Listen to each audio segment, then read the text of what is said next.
I'm Jawan Howard from Chicago Vocational High School and the Washington Bullets. Let's jam. 1, 2, 3, 4. On this month's show, we'll visit a bunch of young athletes preparing to compete in a sport that would intimidate most grown-ups, a triathlon. It's a challenging goal, and I admire these kids for coming out and do that, because the Master 3 sports, especially at such a young age, is very challenging. And if they can do it, I take my hat off to them. I'll practice my basketball skills against one of the best point guards in the NBA, Tim Hardaway, and find out the history of the killer crossover. Killer crossover didn't arrive until my last 2 years in college anyway. I always had, a lot of handles, I could do a lot of things with basketball, but I just didn't have the killer crossover until my last 2 years.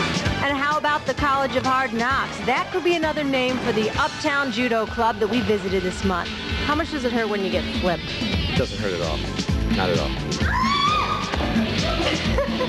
And we'll stop by Jared Payton's place to talk about his decision to switch from playing soccer and instead follow in his father's footsteps. He told me that I just have to stick with it and give it my best and instead not to give up, because it is a hard sport, and he doesn't want me to just let it go. All that plus plays of the month. That ball hit deep to right field. Way back. Buchanan put it on the board. Yeah!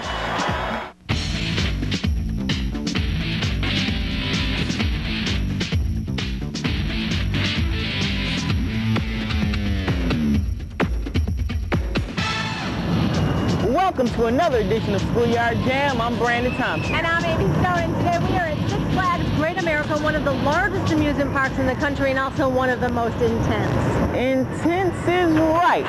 And I know someone who's afraid to experience that intensity firsthand. I didn't say I was afraid. I'm just still thinking about going on some of these rides. I'm thinking. Well, while she's thinking, let's see if you can get the answer to our trivia question. Walter Payton became the leading rusher in NFL history, surpassing Jim Brown's 12,312 yards in 1984. The question is, against what team did Walter Payton capture the rushing record? We'll have the answer later on in the show.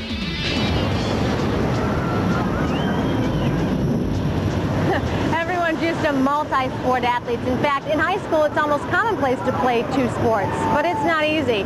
It takes a lot of hard work and dedication for someone like Deion Sanders to play both baseball and football in 1 year. Well, can you imagine how difficult it would be to tackle 3 sports in one afternoon? Well, that's the goal of a triathlete. And as our Jennifer Barker explains, those triathletes can come in smaller packages than you might expect.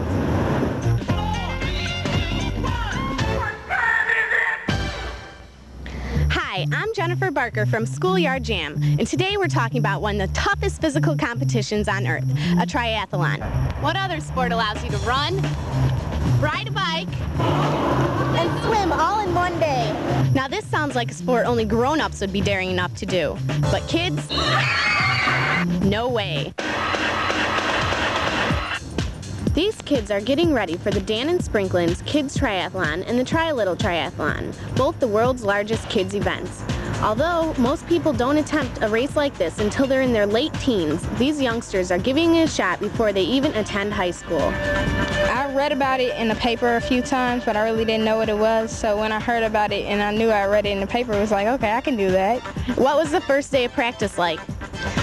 The first day it was like, God, this is harder than I expected, but after a while it was fine. It was just like an everyday thing. Did you set goals for yourself? Yes. And what are they? The biking goal is that I go fast and never stop. The swimming goal is that I swim better and I'll beat everybody in swimming. So you're the one who masterminded this whole program. How did it come about? Well, it was kind of like a dream of mine, or a goal that I had set for myself, is to, train some kids, do some things with them, to kind of keep them off the street. And triathlon was a sport I already knew something about, so I figured if I trained them in something that I was kind of good at or knew something about, it would be kind of easy. So I just needed opportunity to try to do that. What's the most gratifying thing about running this type of group? To see more young athletes get into the sport of triathlon, and if I can motivate them and keep them off the streets and show them a positive way to get involved in something that's safe, something that'll keep them in shape, and something that's kind of positive. It's a brand new sport, so you want to get our community involved in something new. In order to be more successful in this event, the kids are getting inspiration as well as instruction from a few pros. What activities actually prepare them for the actual triathlon? I think the biggest activity that prepares them is letting them know that they can do each of the distances in each of the 3 disciplines. Other than that, you just have to get out and try it.